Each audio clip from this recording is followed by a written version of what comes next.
بسم اللہ الرحمن الرحیم۔ ایران کے شہر اصفہان میں ایک بہت ہی امیر ترین شخص رہا کرتا تھا۔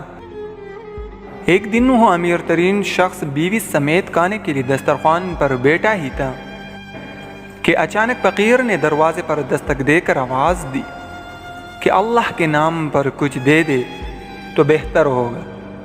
دستک کی آواز سنتے ہی وہ امیر ترین شخص غصے میں آ کر سیدھا باہر کی طرف گیا اور اس فقیر کو بہت زیادہ ہی مار کر وہاں سے بیچ دیا۔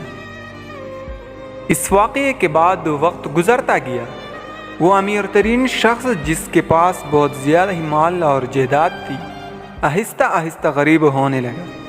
اس کا سارا مال ختم ہو گیا اور آخر میں اس امیر ترین شخص نے بیوی سے کہا کہ اب مجھے مفلسی نے بہت زیادہ ہی گھیر لیا ہے، اب میں تجھے نہیں پال سکتا، لہٰذا میں تجھے طلاق دیتا ہوں۔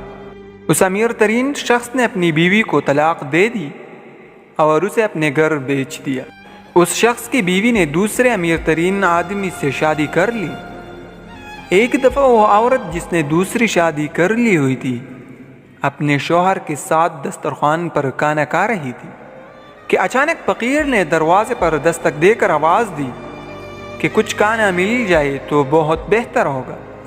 اس شخص نے اپنی بیوی کو حکم دیا کہ اس دسترخوان پر جو کچھ ہے یہ سب اس فقیر کو دے دو۔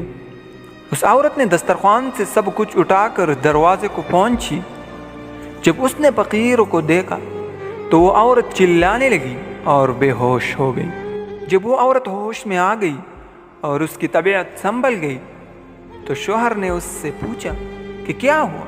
فقیر کو دیکھتے ہی تم نے چلانا شروع کر دیا اور بے ہوش ہو گئی۔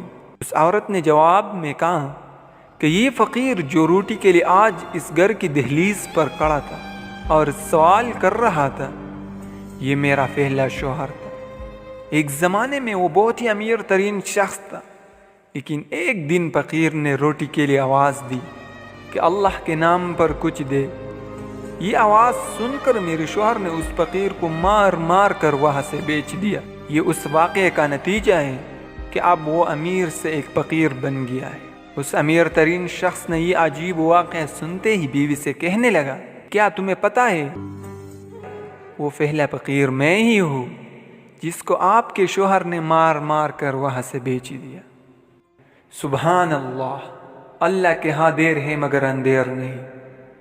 ہمارے پیارے دوستوں اور بہنوں، اس کلپ کا سب سے اہم اور ضروری مقصد یہ ہے کہ اگر کوئی فقیر یا سائل آپ کے گھر آ جائے اور آپ کے پاس دینے کے لیے کچھ بھی نہ ہو تو برا بھلا کہنے کے بجائے اس کو نرمی سے سمجھا کر وہاں سے رخصت کر دینا چاہیے۔ جیسا کہ اس کلپ سے ظاہر ہے کہ مظلوم کی بد دعا کو اللہ تعالیٰ ضرور قبول کرتا ہے۔